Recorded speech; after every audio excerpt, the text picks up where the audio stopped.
Rizik dan Maher diperlakukan berbeda. Zul bicara kesaktian Abu Janda bikin aparat lembut.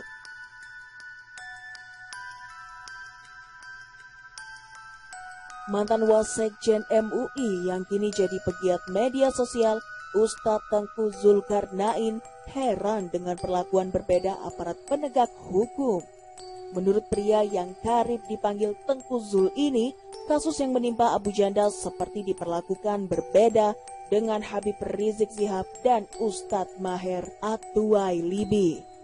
Pernyataan tersebut diungkapkan Tengku Zul melalui akun jejaring media sosial Twitter pribadinya @ustadz_tengku_zul.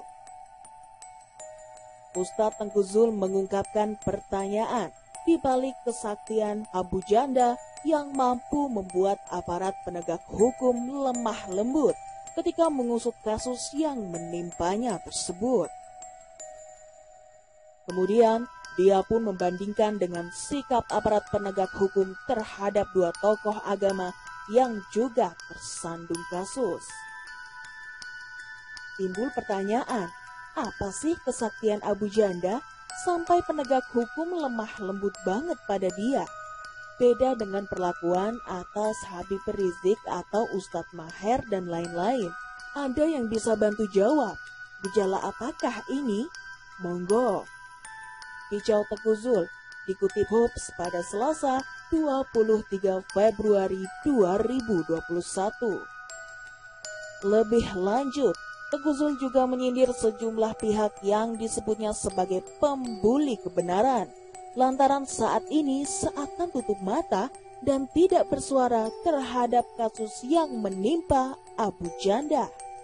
Padahal biasanya mereka kerap memberi komentar pedas terhadap sejumlah kasus, di antaranya jerat hukum yang menyeret nama Habib Rizik dan Ustadz Maher. Para pembuli kebenaran pada ngumpet kemana ya? Tidak ada bersuara atas perbedaan perilaku hukum pada diri Abu Janda ini. Denny Siregar, Ade Armando, dan kawan-kawan, kemana suaranya? Kenapa? Imbuhnya. Kapolri Jenderal Pol Listio Sigit Prabowo mengeluarkan surat edaran atau SE penanganan kasus UU ITE. Dalam SE itu ada ketentuan bila tersangka kasus UU ITE meminta maaf maka tak ditahan dan dibuka ruang lebar untuk mediasi. Kalau seperti ini, ada yang menilai ya selamatlah Abu Janda. Terbitnya SE UU ITE ini direspon sinis oleh sejumlah kalangan.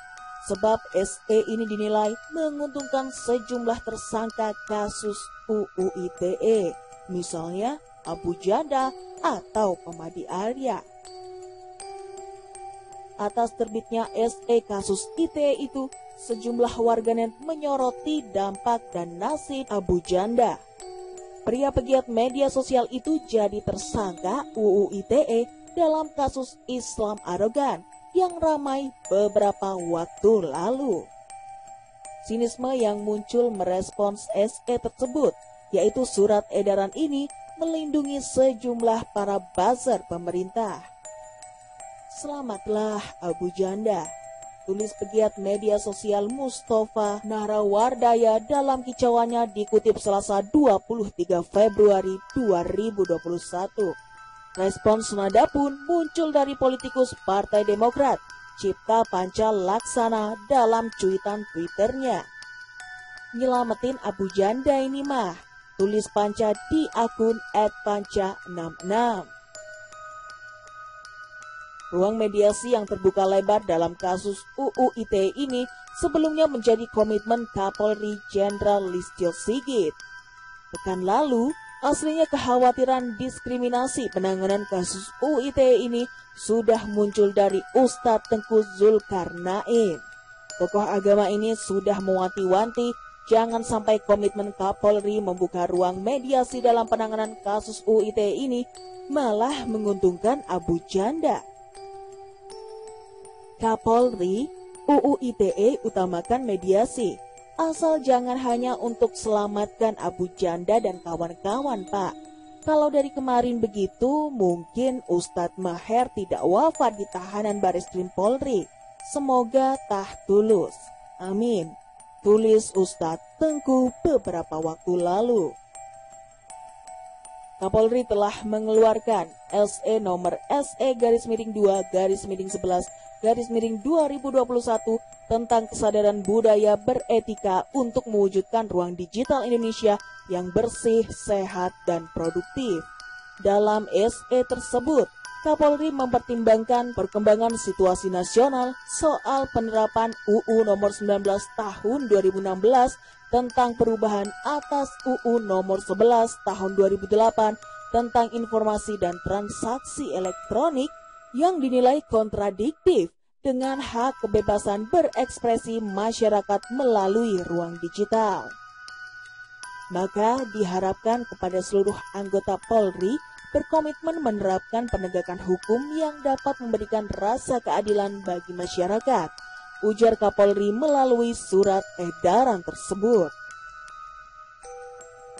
Menurut Jenderal Listio Sigit, Polri selalu mengedepankan edukasi dan upaya persuasif sehingga dapat menghindari dugaan kriminalisasi terhadap orang yang dilaporkan serta dapat menjamin ruang digital Indonesia agar tetap bersih, sehat, beretika, dan produktif dalam rangka penegakan hukum yang berkeadilan.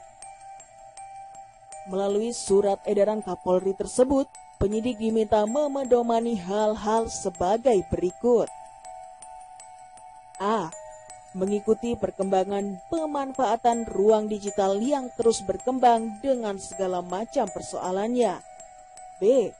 Memahami budaya beretika yang terjadi di ruang digital dengan menginventarisir berbagai permasalahan dan dampak yang terjadi di masyarakat. C.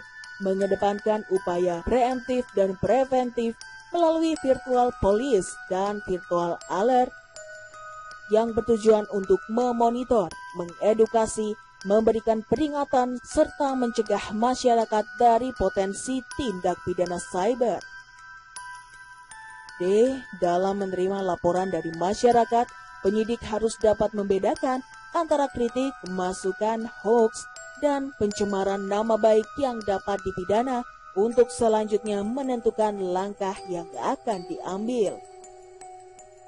E. Sejak penerimaan laporan, penyidik diminta berkomunikasi dengan para pihak terutama korban, tidak diwakilkan dan memfasilitasi serta memberi ruang seluas-luasnya kepada para pihak yang bersengketa untuk melaksanakan mediasi. F. Melakukan kajian dan gelar perkara secara komprehensif terhadap perkara yang ditangani dengan melibatkan Bareskrim atau Ditipid Cyber, dapat melalui Zoom meeting dan mengambil keputusan secara kolektif, kolegal, berdasarkan fakta dan data yang ada. G. Penyidik berprinsip bahwa hukum pidana merupakan upaya terakhir dalam penegakan hukum dan mengedepankan restoratif justice dalam penyelesaian perkara. H.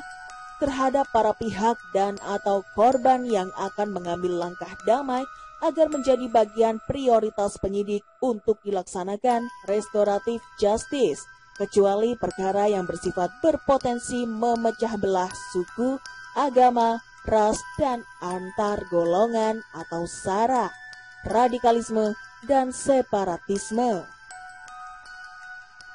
I. Korban yang tetap ingin perkaranya diajukan ke pengadilan namun tersangkanya telah sadar dan meminta maaf, maka terhadap tersangka tidak dilakukan penahanan dan sebelum berkas diajukan ke JPU agar diberikan ruang untuk mediasi kembali.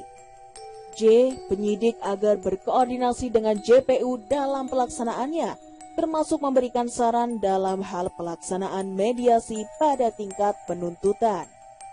K.